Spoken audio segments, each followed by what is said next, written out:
नमस्कार, ABP news पर हाजिर हूं मैं रुमाना इसार खान। नमस्कार, मैं अखिलेश आनंद हूं।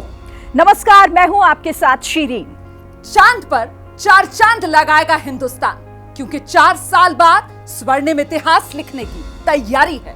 जी हां, 4 साल के बाद सपना होगा साकार। हम दुनिया को कराएंगे चांद के अनदेखे हिस्से का दीदार। तकनीक के जरिए चंद्रयान की खूबियों से लेकर उसके चांद तक के हैरतअंगेज सफर से रूबरू कराएंगे।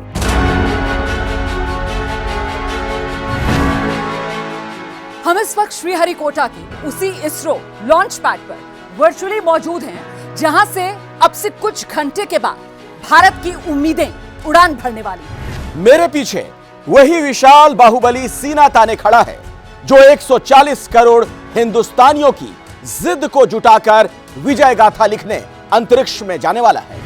और हम इस वक्त रॉकेट के उस हिस्से के पास मौजूद हैं, जहां हिंद का मस्तक ऊंचा करने वाला चंद्रयान फिट है।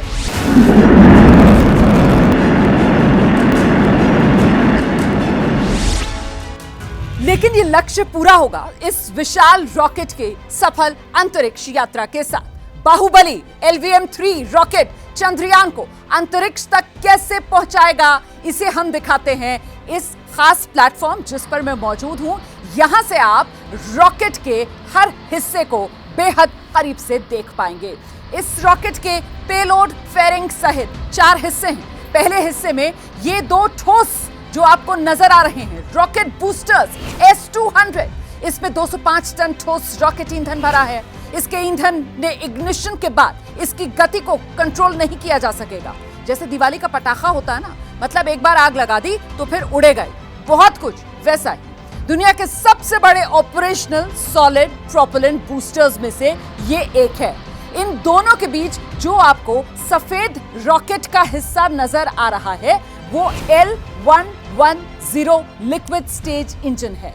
इसमें 115 टन लिक्विड रॉकेट ईंधन भरा हुआ है। जब करीब 41 किलोमीटर हवा में रॉकेट जा चुका होगा और बूस्टर का ईंधन खत्म होगा, तब लिक्विड इंजन अपना काम करना शुरू कर देगा।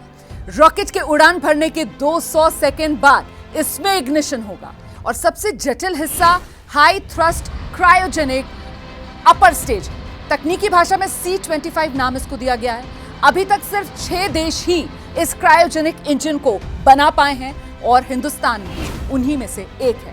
इसकी खासियत यह है कि बेहद कम तापमान पर रॉकेट ईंधन का इस्तेमाल करता है। इसमें 28 टन लिक्विड ऑक्सीजन और लिक्विड हाइड्रोजन भरा हुआ है। तो इन तीनों इंजन की जिम्मेदारी है सबसे ऊपर वाले हिस्से में फिट चंद्रयान के इंटीग्रेटेड मॉड्यूल को पृथ्वी की बाहरी कक्षा में पहुंचाना। रॉकेट के 3 हिस्से जिस चंद्रयान को ले जाने के लिए जुटे हैं वो यहां पर लगा है, यानी सबसे ऊपरी हिस्से में, और इसी में है चंद्रयान का इंटीग्रेटेड मॉड्यूल। इसके भीतर वही प्रोपल्शन मॉड्यूल है जिसके ऊपर चंद्रयान 3 फिट है।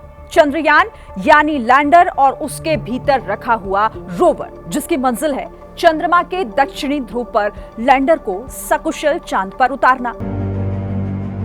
अब रॉकेट कैसे चंद्रयान को पृथ्वी की बाहरी कक्षा में पहुंचाएगा, वो हम इसके रूट के जरिए समझाते हैं। ये जो मेरे पीछे आप लॉन्च व्हीकल्स देख रहे हैं, दोनों S-200 बूस्टर के एक साथ इग्निशन के बाद उड़ान भरेगा।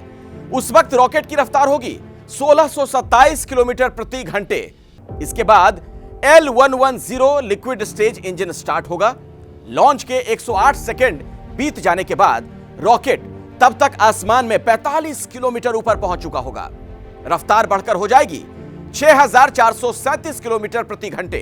इसके बाद दोनों बूस्टर 127वें सेकेंड में यानी करीब 2 मिनट के बाद रॉकेट से अलग होंगे। इसके बाद चंद्रयान 3 को वायुमंडल की गर्मी और नुकसान से बचाने वाली हीट शील्ड अलग होगी, यानी जिस हिस्से में चंद्रयान का इंटीग्रेटेड मॉड्यूल है वो अलग होगा और चंद्रयान का इंटीग्रेटेड मॉड्यूल खुले आकाश में दिखने लगेगा।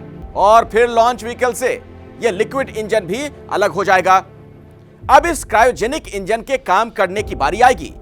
2 सेकंड के भीतर क्रायोजेनिक इंजन स्टार्ट होगा। 308 सेकंड बीतते ही यहां से 954 सेकंड तक क्रायोजेनिक इंजन जमीन से 175 किलोमीटर की ऊंचाई तक चंद्रयान को लेकर जाएगा और अब तक रफ्तार दुगनी हो चुकी होगी, 36,871 किलोमीटर प्रति घंटे। तब यह इंजन बंद होगा और उड़ान के 969वें सेकंड पर लॉन्च व्हीकल चंद्रयान के इंटीग्रेटेड मॉड्यूल को जमीन से 179 किलोमीटर ऊपर GTO यानी जियो सिंक्रोनस ट्रांसफर ऑर्बिट में स्थापित कर देगा। इसके बाद सौर पैनल खुलेंगे और चंद्रयान पृथ्वी के चक्कर लगाना शुरू कर देगा।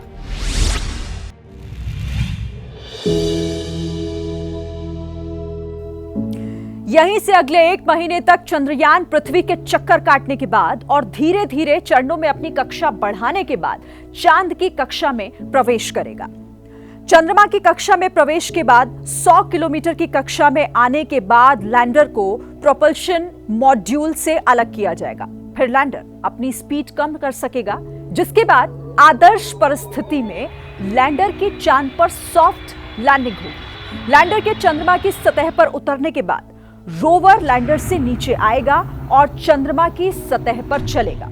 चंद्रयान 2 के लैंडर विक्रम ने चंद्रमा की सतह से करीब 2 किलोमीटर पहले ही संपर्क खो दिया था और चांद पर उसकी क्रैश लैंडिंग हो गई थी। लेकिन इस बार मिशन चंद्रयान 3 में ऐसा क्या सुधार किया गया है जिससे मिशन की सफलता के चांसेस और बढ़ जाते हैं? इसके लिए आपको लेकर चलते हैं इसरो सेंटर। अब हम आ चुके हैं इसरो के सेंटर में, जहां चंद्रयान के हिस्सों को असेंबल किया गया है। यहां पर आपको यह जानना जरूरी है कि चंद्रयान 3 में बदलाव क्या हुए हैं। चंद्रयान 3 में जो पहला बड़ा बदलाव है वो ये कि ऑर्बिटर इस चंद्रयान 3 में मौजूद नहीं है, क्योंकि चंद्रयान 2 का जो ऑर्बिटर है वो अभी भी चंद्रमा की कक्षा में बिल्कुल ठीक तरीके से काम कर रहा है और जरूरत पड़ने पर इससे संचार में मदद ली जा सकती है। तो चंद्रयान 3 में ऑर्बिटर नहीं है और इसकी जगह प्रोपल्शन मॉड्यूल को लगा दिया गया है जो नेविगेशन में मदद करेगा। और साथ ही आपको बताती हूं कि जो लैंडर है उसको इस बार और ज्यादा मजबूत बनाया गया है ताकि लैंडिंग का प्रभाव झेलने में वो बेहतर रहे। पिछली बार आप जानते हैं लैंडिंग के वक्त ही गड़बड़ी हो गई थी। लैंडर के पैर जो हैं वो इस बार और अधिक मजबूत बनाए गए हैं ताकि जो लैंडिंग का इंपैक्ट है उस समय ज्यादा मजबूती से चांद पर कदम अपने जमा सके। साथ ही स्पीड कंट्रोल करने के लिए भी एक्स्ट्रा सेंसर्स लगा दिए गए हैं ताकि जो गति है उस पर नजर रखी जाए, गति का सही आकलन किया जा सके। चंद्रयान 2 लैंडर की विफलता की वजह बनने वाली जो सॉफ्टवेयर की समस्या थी ना, उसे इस बार पूरी तरीके से ठीक कर लिया गया है। लैंडर में अब 5 मोटर की जगह इस बार 4 मोटर ही लगाए गए हैं और इस वजन का इस्तेमाल जो है वो दूसरे काम में लिया गया है।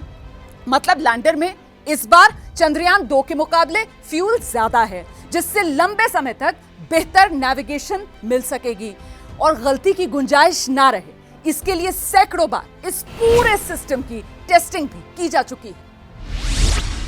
और अब आखिरी लेकिन सबसे अहम बात, और वो ये कि आखिर इस तरह से चांद पर पहुंचकर क्या हासिल होगा? ये सवाल शायद आपके मन में भी होगा। तो आइए इस सवाल को समझने की कोशिश करते हैं कि चांद पर पहुंचना क्यों जरूरी है। कुछ अहम बातें इससे जुड़ी हुई आपको हम बताते हैं। देखिए, जिस ब्रह्मांड के भीतर हमारी पृथ्वी मौजूद है उसे समझने के लिए सबसे नजदीकी चांद को समझना जरूरी है। ये दुनिया को अपनी क्षमता दिखाने का मौका है कि हम कम खर्च में रॉकेट लॉन्च से लेकर स्किल्ड मैन पावर के जरिए कामयाब हो पाए हैं। अरबों डॉलर का ये अंतरिक्ष बाजार है जिसमें हमारी मौजूदगी और ज्यादा मजबूत हो जाएगी। और देखिए, सिर्फ यही नहीं, दुनिया को हम ये बता पाएंगे कि बिना किसी विदेशी मदद के हम इस अकल्पनीय मुकाम तक पहुंच पाने में सक्षम हैं। चंद्रमा पर सॉफ्ट लैंडिंग करने वाला चौथा देश बनकर भी दिखाना है। चंद्रयान 2 की पिछली असफलता को पीछे छोड़कर इसरो और देश के मनोबल को और ज्यादा बढ़ाना है। और चंद्रयान 3 की सफलता से हमें सूर्य मिशन और मानव अंतरिक्ष मिशन गगनयान के लिए भरोसा भी पैदा होगा। जैसे ही घड़ी का काटा दोपहर 2:30 पे आए, बबीता जी का दिल सास बहू साजिश के लिए मचल जाए।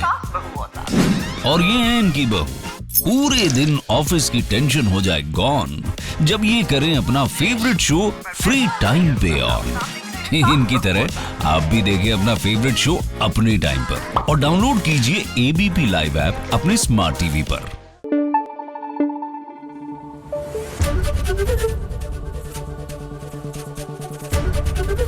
एबीपी न्यूज आपको रखे आगे।